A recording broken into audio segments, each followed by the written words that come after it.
Jak and Daxter fans all know the story of the Precursor legacy, but was it always meant to be that way? I'm NinjaONC and this is the series with theories. I have spent my life searching for the answers that my father and my father's fathers failed to find.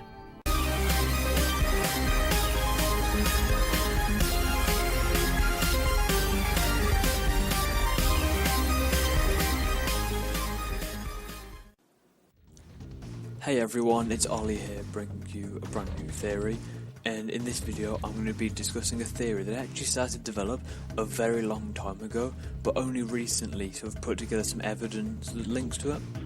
So I'm just going to get straight into it, because I mean that's what you're all, I'd imagine, here on this video for. So I believe that, as you've already gathered from the introduction and the title and possibly the thumbnail and the description if you've already read that, there was actually a different story planned for the Precursor legacy that was not used in the final game.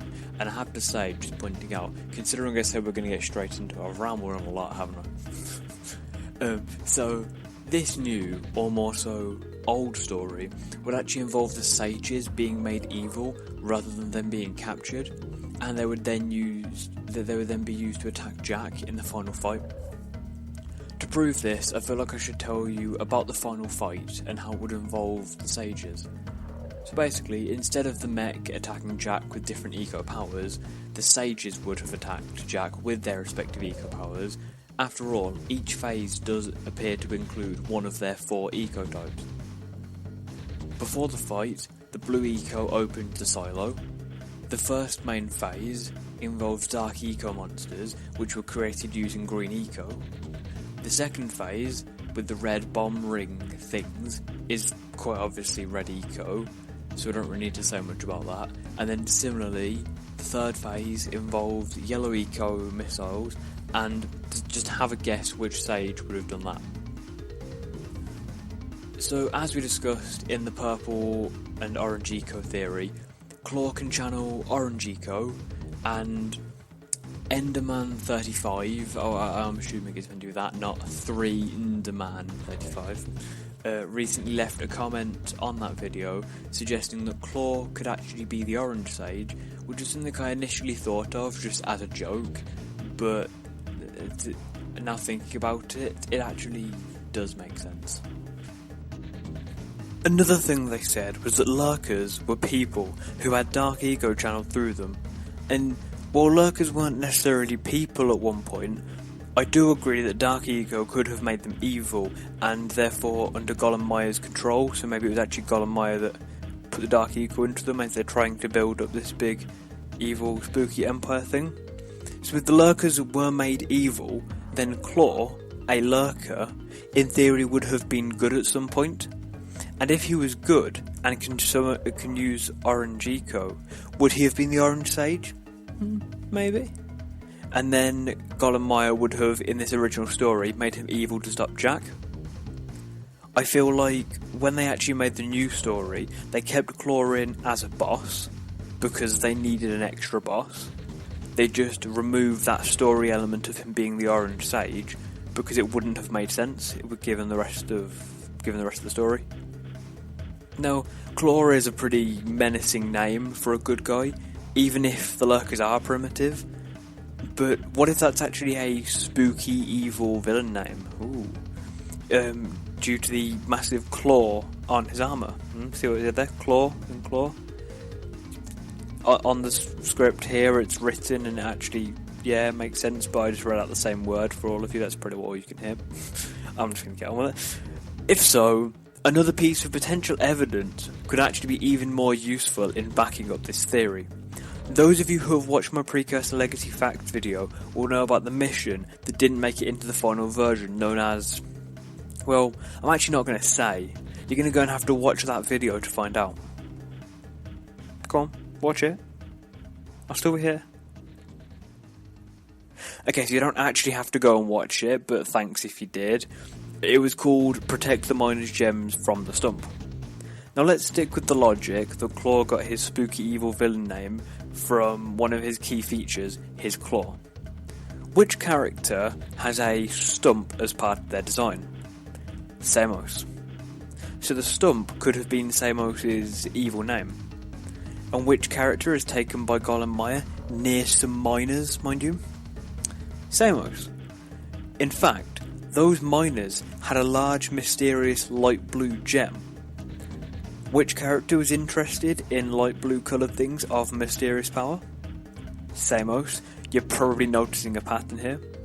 In fact, the gems that the miners had could be something to do with light eco, as there are dark eco crystals and sort of like a liquidy dark eco, and then there is the liquidy light eco, and possibly now crystal light eco.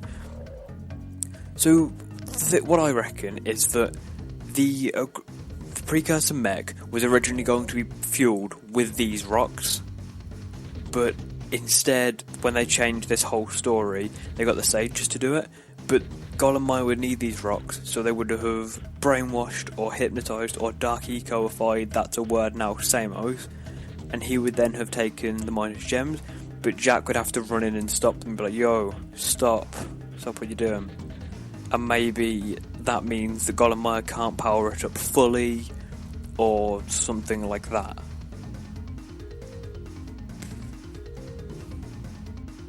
One of the main reasons that I think this is because in the orange and purple eco video, I'm pretty sure I pointed out how all 4 of the sages could combine their ecos to create light eco, so maybe that's the reason that Golem Maya had to capture all 4 of them, because then they're not actually powering it all individually, they're channeling all their ecos together to make light eco that would then power the mech. Because it's a precursor mech, it probably runs on light eco because that was what all the precursors used.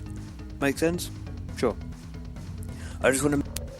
This idea that the mech wasn't powered up fully because they couldn't connect enough crystals, which was maybe how Jack could beat them, could have actually been carried over, because as we previously mentioned, the 4 sages may not have been able to create pure light eco, which could have hindered the performance of the mech, which would be how Jack was able to beat it, using a purer, more powerful form of light eco, if that makes sense.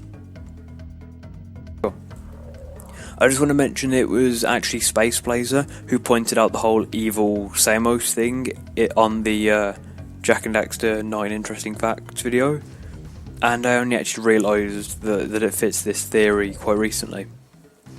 So it appears that an original plan for the game involved Samos alongside the 3 other sages being made evil rather than being captured, but apart from obvious story changes, I don't really think gameplay would be much different, except for obviously the extra mission where you have to protect the miners' gems from the stump. This does, however, mean that there was going to be possibly an orange sage that would have turned into Claw.